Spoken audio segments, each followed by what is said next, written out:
കേന്ദ്ര സർക്കാരിനെ എതിർക്കാൻ വേണ്ടി മാത്രം പെട്രോൾ വില വർധനയ്ക്കെതിരെ സമരം ചെയ്യുന്ന മറ്റ് സംഘടനകളും ഒന്ന് ഓർക്കണം. അവരുടെ സർക്കാർ ഭരിച്ചിരുന്നപ്പോഴും ഇവിടെ അടിക്കടി വില വർദ്ധിപ്പിച്ചിട്ടുണ്ടെന്ന് എന്ന് കരുതി കേന്ദ്ര സർക്കാരിനെ ന്യായീകരിക്കുകയല്ല ഞാൻ. നമുക്കെല്ലാവർക്കും അറിയാം, പെട്രോളിന് വില കൂടുമ്പോൾ ഇവിടെ ഉപ്പ് തൊട്ട് കർപ്പൂരം വരെയുള്ള സാധനങ്ങൾക്ക് അമിതമായ വില കൂടുമെന്ന്. ഓട്ടോ ചാർജ് വർധന, ബസ് ചാർജ് വർധന, ഇതൊന്നും ഇവിടുത്തെ സാധാരണ ജനങ്ങൾക്ക് താങ്ങാൻ കഴിയില്ല. എന്നും സാധാരണക്കാർക്ക് വേണ്ടി നിലകൊള്ളുന്നവരാണ് നമ്മൾ. ഭരണകക്ഷിയായാലും നമ്മൾ ഇത് ഇപ്പോഴൊന്നും തീരുന്ന ലക്ഷണമില്ല. ഇപ്പൊ തന്നെ ലേറ്റാ. ഇന്ന് പരീക്ഷാ ദിവസമായിട്ട് ടീച്ചറെ ഒന്ന് പറഞ്ഞു നോക്കിയാലോ? ഞാൻ പറയാം. 947 നമ്മുടെ മഹാത്മജി നമുക്ക് വാങ്ങിത്തന്ന സ്വാതന്ത്ര്യം നീണ്ട സമരങ്ങളിലൂടെയാണ്. നിങ്ങൾ വാഹനങ്ങൾ കടത്തിവിടണം. ഇതൊരു പബ്ലിക് റോഡല്ലേ? ഇതൊരു പബ്ലിക് മാറ്ററാ. പബ്ലിക് കൂടി സഹകരിക്കേണ്ട വിഷയം. പബ്ലിക്കിനെ ബുദ്ധിമുട്ടിച്ചിട്ടാവരുത് വഴിയോര പ്രസംഗം. ഇങ്ങനെ റോഡിൽ വെച്ചിട്ടാണോ പബ്ലിക് മീറ്റിംഗ് നടത്തുക? പബ്ലിക്കിന് വേണ്ടിയിട്ടാണ് മാഡം പബ്ലിക്കായ കാര്യങ്ങൾ പബ്ലിക്കായി പറയുന്നത്. ഇത് പബ്ലിക്കിന്റെ മുന്നിൽ വെച്ച് പബ്ലിസിറ്റിക്ക് വേണ്ടി ഉണ്ടാക്കുന്ന പബ്ലിക് ന്യൂസൻസ് ആണെന്ന് പബ്ലിക്കിന് മൊത്തം അറിയാം. ഏതാ ഈ പബ്ലിക്? ചുമ്മാ ഒരു കാര്യമില്ലാതെ ഒരു ഉടക്ക്. ഒരു കാര്യമില്ലാണ്ട് ഉടക്കാൻ പെങ്ങളെന്താ പ്രതിപക്ഷ നേതാവിന്റെ മോളാണോ? എന്താ പെങ്ങളുടെ പ്രശ്നം? നിങ്ങൾക്ക് ഇതുപോലെ ഓഡിറ്റോറിയത്തിൽ വെച്ച് നടത്തിയാൽ എന്താ? എഴുതി വെച്ചിരിക്കണ കണ്ടില്ലേ? വഴിതടയൽ സമരം ഒന്ന്. വഴിതടയൽ സമരം എങ്ങനെ ഓഡിറ്റോറിയത്തിൽ വെച്ച് നടത്തണത്? എന്റെ കുട്ടികൾക്ക് ഇന്ന് പരീക്ഷയാണ്. എന്നിട്ട് കുട്ടികളെ ബസ്സില്. ഓ എന്റെ ഈശ്വര, ഒരു വണ്ടി നിറയെ കുട്ടികളോ? അല്ല, അപ്പൊ കുട്ടികളുടെ അച്ഛൻ എന്താ പണി? ഇതൊക്കെ തന്നെയായിരിക്കും. ചുമ്മാരിടാ.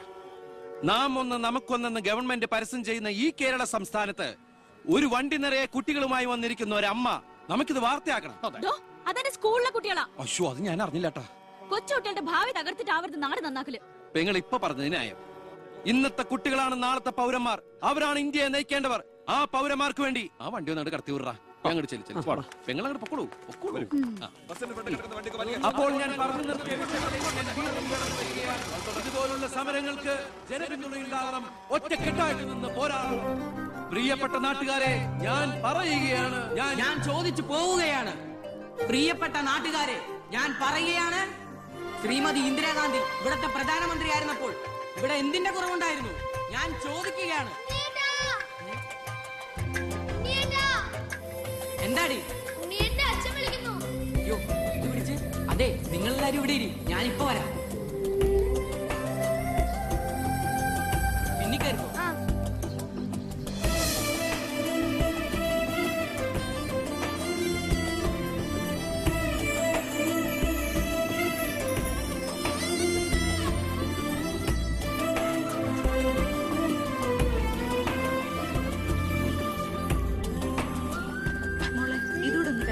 ശരി.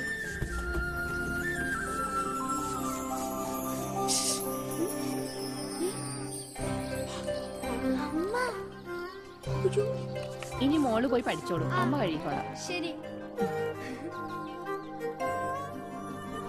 എന്താ? ഇതേ ആരും കാണാതെ വേണം വായിക്കാൻ. ആളാകെ 1.5 ചാണയുള്ളൂ. ഇപ്പോഴേ വളഞ്ഞ കാന്താരിയ. അതുകൊണ്ടല്ല അവൻ കൊടുത്ത കത്ത് പഠിച്ച്. ദേവകമേ, കുട്ടികളായതുകൊണ്ട് ഞാൻ ക്ഷമിച്ചു. ഇനി വളരുമ്പോഴും അവര് ബന്ധം തുറന്നാ കുഴപ്പാ. നമ്മളായിട്ട് അതിന് സാഹചര്യം ഉണ്ടാക്കണ്ട. അതുകൊണ്ട് ദേവകമ കൊടുത്ത് പൊക്കോളൂ. ലക്ഷ്മി ഒന്നും പറയണ്ട.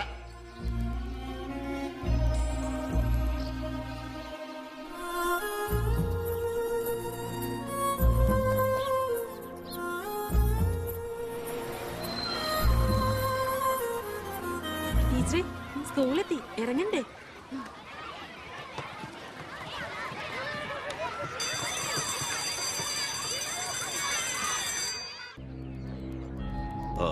എത്തിയോ പട രാവിലെ തന്നെ? ഓ, എന്താടോ ഇത്? അതല്ലടോ, പുറത്ത് എന്തോ ആൾക്കാരാന്ന്. ഇവറ്റകളെയൊക്കെ തിരുവനന്തപുരത്തേക്ക് കെട്ടിയെടുത്താൽ മതി എന്ന് പറഞ്ഞോണ്ടോ എനിക്ക്. വീട്ടിലും ഒരു സൗകര്യം തരില്ല എന്ന് വെച്ചാൽ നാശൂലങ്ങള്. എലക്ഷന് മാത്രമേ നമുക്ക് വരെ ആവശ്യമുള്ളൂ എന്ന് ആ പട്ടിണി പാവർക്ക് അറിയില്ലല്ലോ. ഇതിൽ ഭൂരിപക്ഷം പേരും മോനെ കാണാമെന്ന. മോന് നാട്ടിൽ നല്ല ടേസ്റ്റ് അല്ലെ പേരാ.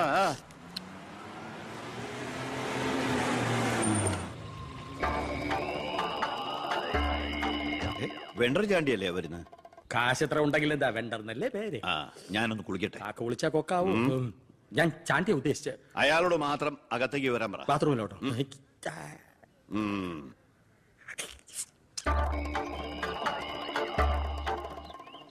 കാർഷിക കടമല്ലേ? അതെ.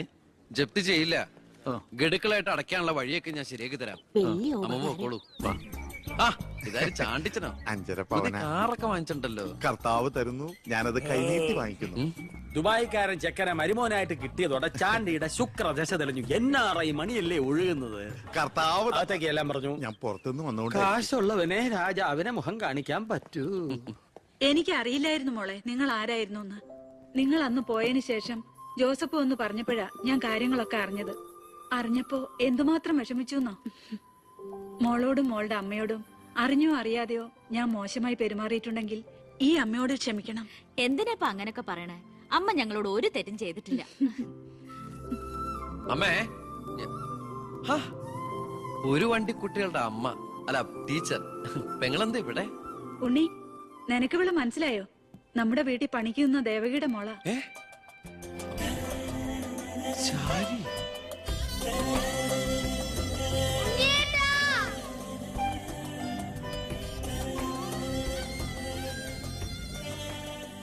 ഇവളിപ്പോ കോട്ടപ്പുറം UP സ്കൂളിലെ ടീച്ചറാണെന്ന് വിശ്വസിക്കാനേ പറ്റണില്ല.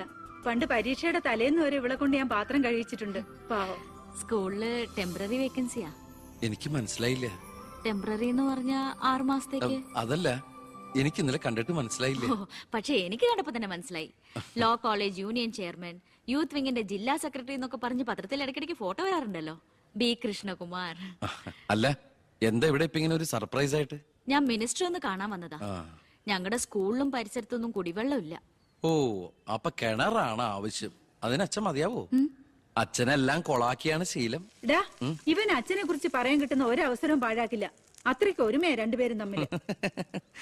എന്നിട്ട് കിണറിന്റെ പ്രശ്നമൊന്നുമല്ല. ഇവിടുത്തെ കോള കമ്പനി അടുത്തുള്ളതുകൊണ്ടാ സമീപ പ്രദേശങ്ങളിലൊന്നും വെള്ളമില്ലാത്തെന്ന് ആളുകൾ പറയുന്നത്. ഉള്ള വെള്ളത്തിലാണെങ്കിൽ വിഷാംശവും. ഇപ്പോ ഏതോ പുതിയ പ്ലാന്റ് കമ്പനിക്കാര് തുടങ്ങാൻ പോവാന്ന്. അതോടി വന്നാ ഈ നടുക്കോടും വരൾച്ചയിലായിരിക്കും. അതൊന്ന് തടയണം. വർത്തമാനത്തിനിടയില് എന്റെ അമ്മ ആരോടോ പറഞ്ഞൊരു വെറുംവാക്കിന്റെ പുറത്താ ഈ വീടും ഞങ്ങളും തമ്മിലുള്ള ബന്ധം നാട്ടുകാരറിഞ്ഞത്. അതോടെ എല്ലാരും ഒപ്പിട്ട് നിവേദനം കൊടുക്കേണ്ട ജോലി എന്റേതായി. കൂടെ വന്നവരവിടെ മുൻവശത്ത് നിൽക്കുന്നവര്. കയ്യില് കാശ് എത്രയുണ്ട്? കാശോ? എന്റെ അച്ഛനായതുകൊണ്ട് പുകഴ്ത്തി പറയല്ല. ഭയങ്കര അഴിമതി വീരനാ. കോള കമ്പനിക്കാർ കൊടുത്തതിനേക്കാൾ കൂടുതൽ കൊടുക്കാനുണ്ടെങ്കിൽ കാര്യം എളുപ്പമാവും. അനാവശ്യം പറയാതെടാ. മോളുടെ കാര്യം ഞാൻ പോയി ഇവന്റെ അച്ഛനോട് പറഞ്ഞിട്ട് വരാം. ശരി.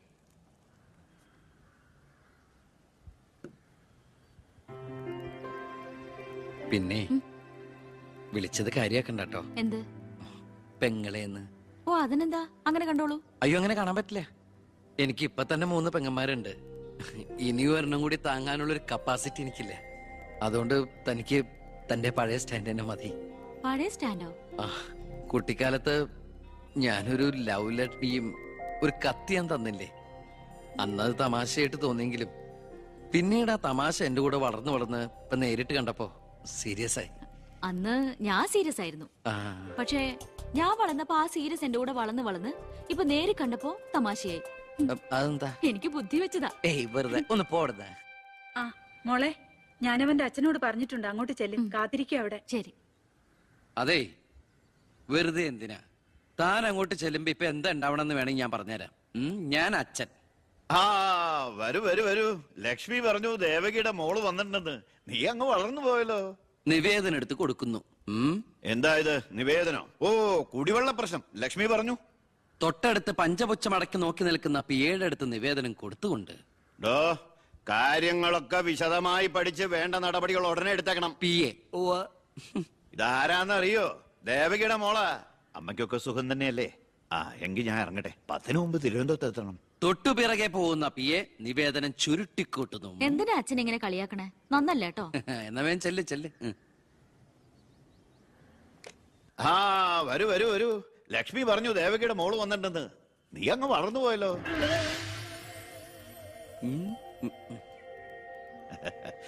എന്താ ഇത്? നിവേദനോ? ഓ, കുടിവെള്ള പ്രശ്നം അല്ലേ? ലക്ഷ്മി പറഞ്ഞു കാര്യങ്ങൾ വിശദമായി പഠിച്ച് വേണ്ട നടപടികൾ ഉടനെ എടുക്കാൻ പറഞ്ഞേക്കണം. ഇതാരാന്നറിയോ? ഇല്ല. നമ്മുടെ ദേവകിയുടെ മോളാ. വീട്ടിലെ അമ്മയ്ക്കൊക്കെ സുഖം തന്നെയല്ലേ? എന്താ ഞാൻ ഇറങ്ങട്ടെ.